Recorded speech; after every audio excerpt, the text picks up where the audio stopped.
India का stock market गिर चुका है और यहाँ पर बहुत सारे लोग कंफ्यूज हो चुके हैं कि आखिर इन्वेस्टमेंट करना कहाँ पर है, क्योंकि स्टॉक मार्केट में मेजॉरिटी कंपनीज के शेयर्स की प्राइस गिरते जा रही है। इसी चीज का इम्पैक्ट म्यूचुअल फंड पर भी पड़ा है और यहाँ पर जितने भी इन्वेस्टमेंट करने के ऑप्शन है जैसे कि इंडेक्स फंड है, ETF है, इन सारी चीजों पर इस चीज का इम्पैक्ट देखने को मिला है। अब मार्केट के बहुत सारे रिसर्च एनालिस्ट कहते हैं कि आप FDs में इन्वेस्टमेंट कर लो, आप टी बिल्स में इन्वेस्टमेंट कर लो, आप गवर्नमेंट सिक्योरिटीज में इन्वेस्टमेंट कर लो, या आप किसी ऐसे इन्वेस्टमेंट ऑप्शन में इन्वेस्टमेंट कर लो जहां पर आपको फिक्स अमाउंट ऑफ रिटर्न मिलेगा और इसी के साथ साथ आपको प्रिंसिपल की सेफ्टी भी मिलेगी। मार्केट में बहुत सारे लोग हैं जो आपको FDs के बारे में बताएंगे, मार्केट में बहुत सारे लोग हैं जो आपको SIPs के बारे में बताएंगे, म्यूचुअल फंड में SIP कर लो, और वहीं पर आपको बहुत सारे डेट इंस्ट्रूमेंट्स के बारे में बताएंगे जहां पर आपको डेफिनेटली इन्वेस्टमेंट करना है। लेकिन अब भी एक इन्वेस्टमेंट ऑप्शन ऐसा है जो लोग बहुत ज्यादा इग्नोर करते हैं, और आज मैं जिस इन्वेस्टमेंट ऑप्शन के बारे में बताने वाला हूं वहां पर अगर आप कंटिन्यूस बेसिस पर इन्वेस्टमेंट करते हैं, हर एक महीने में इन्वेस्टमेंट करते हैं, तो आपको फ्यूचर में काफी अच्छे रिटर्न्स मिलेंगे और आप काफी हद तक टैक्स की सेविंग भी करेंगे। तो इस इन्वेस्टमेंट ऑप्शन का नाम है रिकरिंग डिपॉजिट, जिसे हम लोग RD के नाम से भी जानते हैं। अब RD में इन्वेस्टमेंट क्यों करना है, यहाँ पर आपको रिटर्न्स कितने मिलते हैं और किस पैटर्न में आप इन्वेस्टमेंट कर सकते हैं, हर एक चीज के बारे में आज की इस वीडियो में मैं आपको बताने वाला हूं। तो हमेशा की तरह आज का वीडियो भी इंपॉर्टेंट और इंटरेस्टिंग होने वाला है। और सबसे खास बात, अगर आप लोग इस चैनल पर नए हो तो सबसे पहले इस वीडियो को लाइक करना और इस चैनल को सब्सक्राइब करना, क्योंकि स्टॉक मार्केट इन्वेस्टमेंट्स और पर्सनल फाइनेंस के ऊपर बहुत सारे कंटेंट में शेयर करता हूं,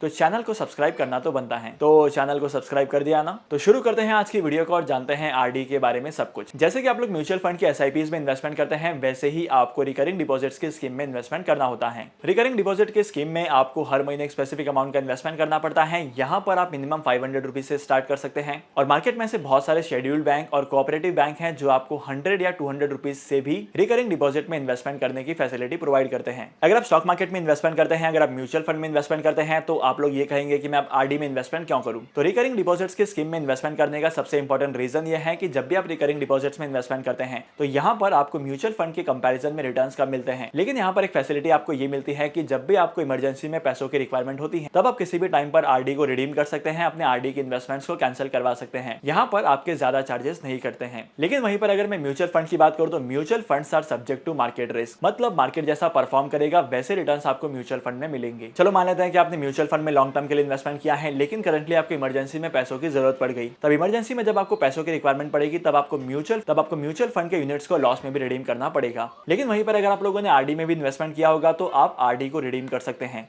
होप करता हूं कि अभी तक की वीडियो में आपको ये तो पता चल गया है कि RD क्या होती है और RD में इन्वेस्टमेंट कैसे करते हैं। लेकिन अब मैं आपको ये भी बताता हूं कि अगर आप RD में इन्वेस्टमेंट करते हैं तो यहां पर आपको कितना इंटरेस्ट मिल सकता है। देखो, अगर आप RD में इन्वेस्टमेंट करते हैं या FD में इन्वेस्टमेंट करते हैं, आपको रेट ऑफ रिटर्न सेम ही मिलने वाला है। जितना रिटर्न आपको FD में मिलेगा उतना ही रिटर्न आपको RD में भी मिलेगा। और सबसे इंपॉर्टेंट बात तो यह है कि आपको रिकरिंग डिपॉजिट्स और फिक्स डिपॉजिट्स पर कितने रेट ऑफ इंटरेस्ट मिलेंगे, तो ये आपका बैंक डिसाइड करता है। और जितने भी मार्केट में बैंक है, इनके रेट्स भी अलग अलग होते हैं। लेकिन यहाँ पर मैं आपको एक चीज बताता हूँ कि अगर आप लोग 15 मंथ्स के लिए RD करते हैं तो as compare to other options 15 month वाले RD ऑप्शन में आपको इंटरेस्ट ज्यादा मिलता है। मैंने पर्सनली RD की है 15 मंथ के लिए, जहां पर मुझे 7.1% का रेट ऑफ रिटर्न मिल रहा है। आपको ज्यादा बड़ा इन्वेस्टमेंट भी नहीं करना है, कम से कम आप 500 रुपए 1000 रुपए से स्टार्ट कर सकते हैं। आपके प्रिंसिपल की सेफ्टी होती है और एडिशनली आपको अच्छे रिटर्न भी कमाने को मिलते हैं। लेकिन अगर आप लोग रिकरिंग डिपॉजिट्स के स्कीम में इन्वेस्टमेंट करते हैं तो आपको एक बात का ध्यान रखना है कि जब भी आप रिकरिंग डिपॉजिट्स के स्कीम में इन्वेस्टमेंट करते हैं तो आपका जो रेट ऑफ इंटरेस्ट है रिकरिंग डिपॉजिट्स पर वो फिक्स ही रहने वाला है। फिर चाहे मार्केट में RD की रेट इंक्रीज हो या डिक्रीज हो, इस चीज का फर्क नहीं पड़ने वाला है। अब हम आते हैं आज के सबसे इंपॉर्टेंट सवाल पर कि आपको RD में इन्वेस्टमेंट करना कैसे है। अगर आपने किसी बैंक के साथ अकाउंट ओपन किया है तो उस बैंक अकाउंट में भी आप अपनी FD को शुरू कर सकते हैं। लेकिन मार्केट में कोई ऐसा बैंक है जो आपके बैंक से ज्यादा आपको रिटर्न्स दे रहा है, वहां पर आपको फैसिलिटी ज्यादा मिल रही है, तो आप बैंक में विजिट करके फॉर्म भर के भी रिकरिंग डिपॉजिट्स को स्टार्ट कर सकते हैं।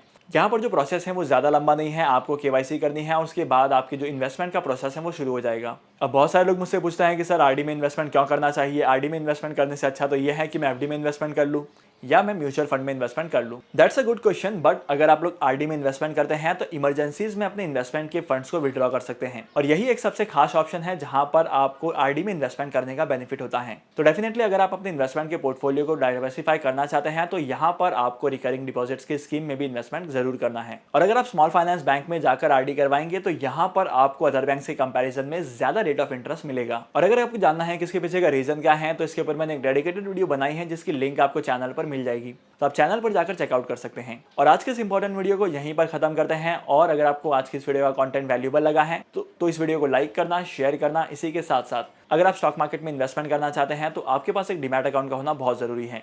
और अगर आपके पास एक डीमैट अकाउंट नहीं है तो डीमैट अकाउंट ओपन करने के लिए टॉप 3 ब्रोकर्स का लिंक मैंने डिस्क्रिप्शन में दे दिया है, वहां पर जाकर आप डीमैट अकाउंट ओपन कर सकते हैं और स्टॉक मार्केट में इन्वेस्टमेंट करना स्टार्ट कर सकते हैं। तो फिर मिलते हैं अगली वीडियो में नए टॉपिक के साथ, एक इंटरेस्टिंग टॉपिक के साथ। तब तक के लिए signing off, happy investing and good bye.